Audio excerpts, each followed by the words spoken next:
Cari amici di Sicilia Opera Academy, siamo di fronte a uno dei grandi monumenti della lirica italiana, il mezzosoprano Bruno Baglioni.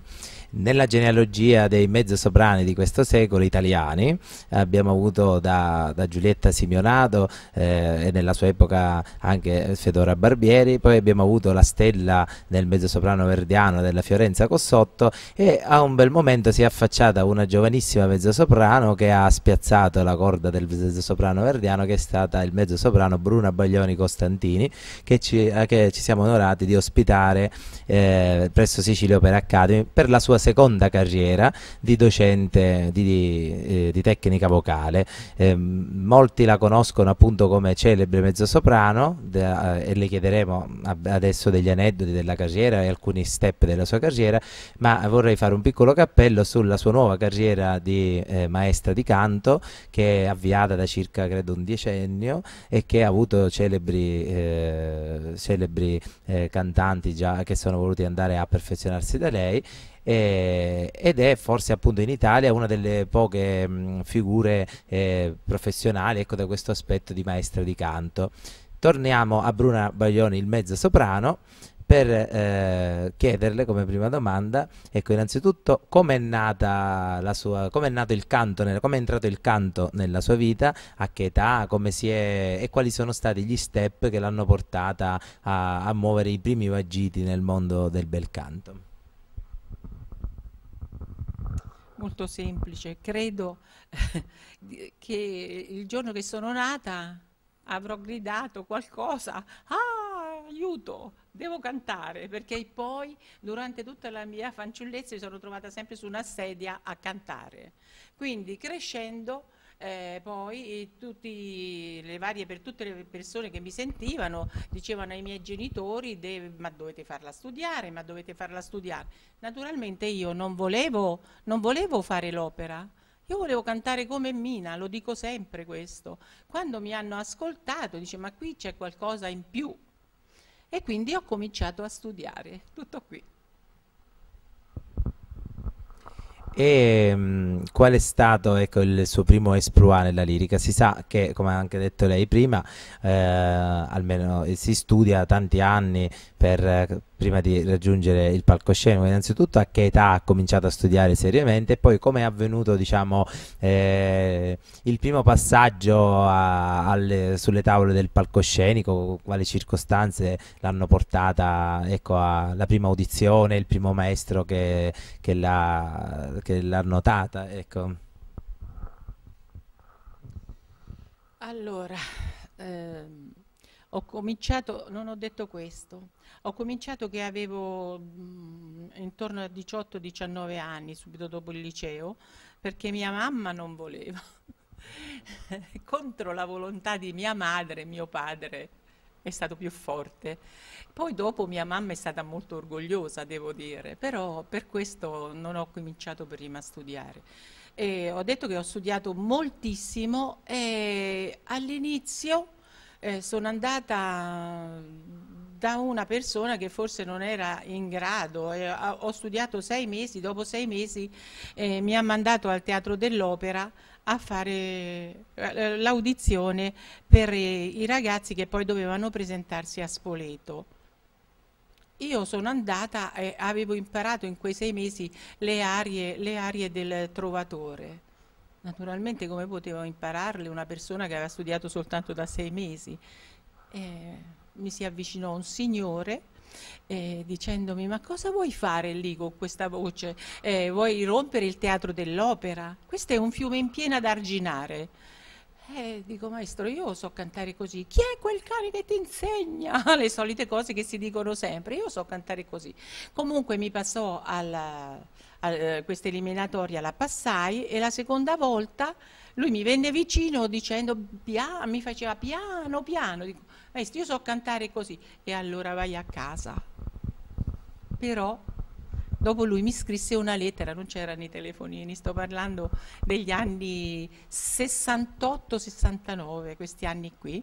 Mi scrisse una lettera dicendo che voleva parlarmi, e quindi sono andata a parlare con lui e da lì ho cominciato a studiare seriamente E da lì sono partito, ho fatto Spoleto, ho fatto Spoleto, poi Festival dei Due Mondi, dove facevo il ruolo dello stessa, diretta, regista di Menotti. Non c'era la Marina quella volta in questo Boris, c'era soltanto lo stessa e io sono venuta fuori e da lì ho cominciato ad andare a Trieste a farlo, andare di qua, andare un po' di là, fino a che il direttore artistico di Spoleto Festival mi mandò a fare un'audizione col maestro Gavazzeni, mandò tutti i giovani a fare l'audizione col maestro Gavazzeni. Il maestro Gavazzeni, sentendomi, mi portò alla Scala, però prima mi aveva detto non si canta con la voce, con la testa abbassata, la testa bisogna alzarla e quella voce l'ho ancora nelle orecchie. E poi, giunta alla Scala, come sono andate le sue vicende artistiche? Quali sono stati i primi ruoli e qual è stato il ruolo decisivo che l'ha fatta diventare il mezzosoprano di riferimento?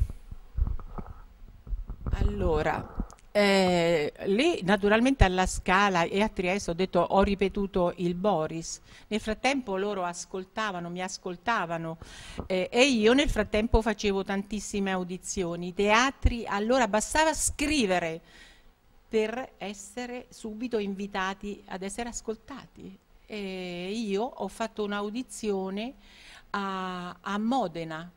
A Modena il maestro Gherpelli mi offrì subito Carmen. Io non so se ingenuamente o stupidamente, perché oggi non sarebbe successo questo, non succede questo. Mi offrì subito Carmen e io risposi: troppo presto per me fare Carmen, io non mi so muovere sul palcoscenico, ho bisogno di fare altre cose. Cioè, permette signora che la presenti che la presento a un direttore che si occupa di giovani? Magari. Così mi presentò al maestro Rattalino, il quale mi ascoltò in favorita e dopo varie audizioni con lui, col direttore Molinari Pradelli, con altre per regista, eccetera, io sono riuscita a fare questa favorita con Luciano Pavarotti, con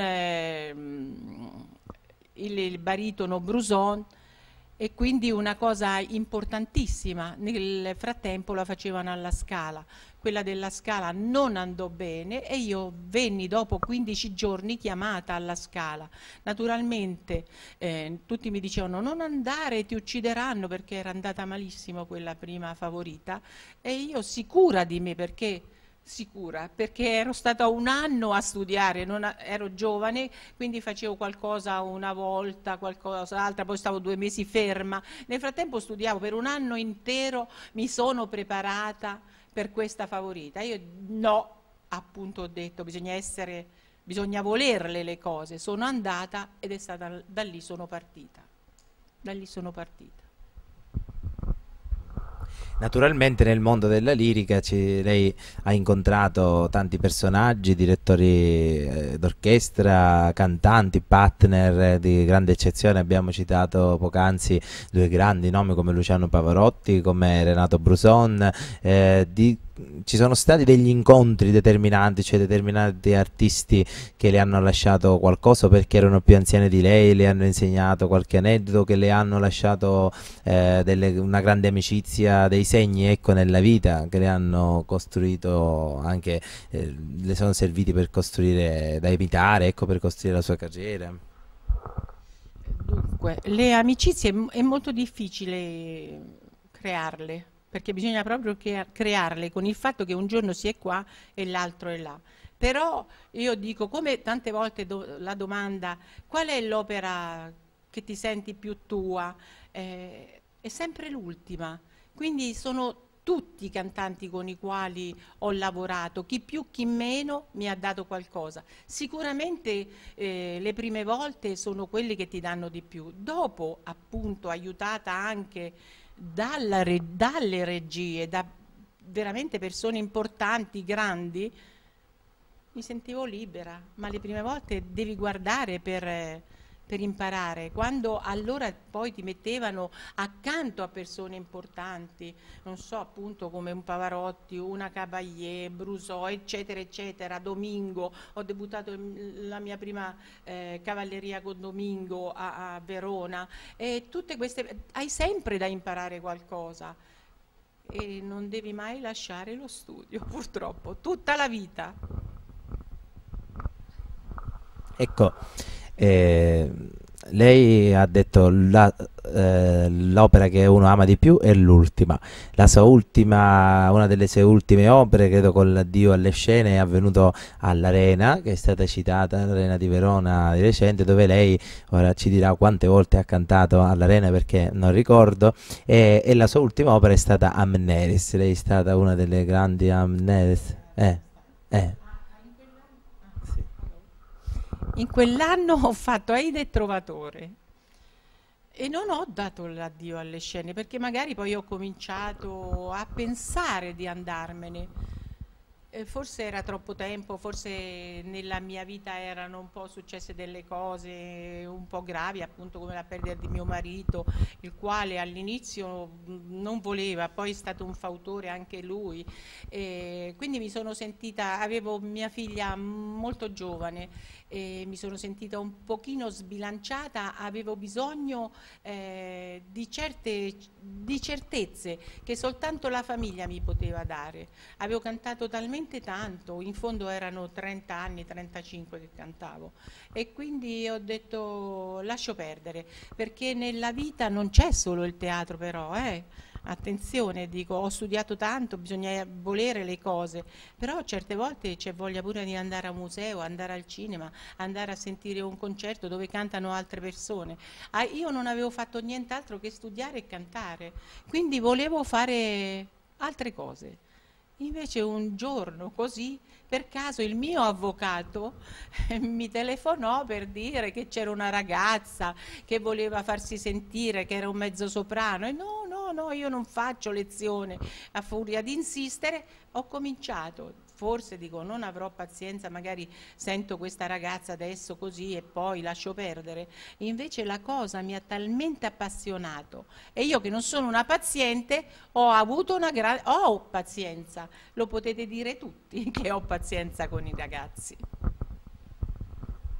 E così è nata Bruna Baglioni, la docente di tecnica vocale, per esperienza personale, anche perché sono stato in questa circostanza di questa masterclass suo allievo, ha veramente una grande pazienza ed è depositaria un po' di tanti segreti, frutto dell'esperienza, e come ha detto lei, non tanto di insegnamenti di docenti, ma ha detto di queste due piccole spallucce che ha acquisiti nel tempo.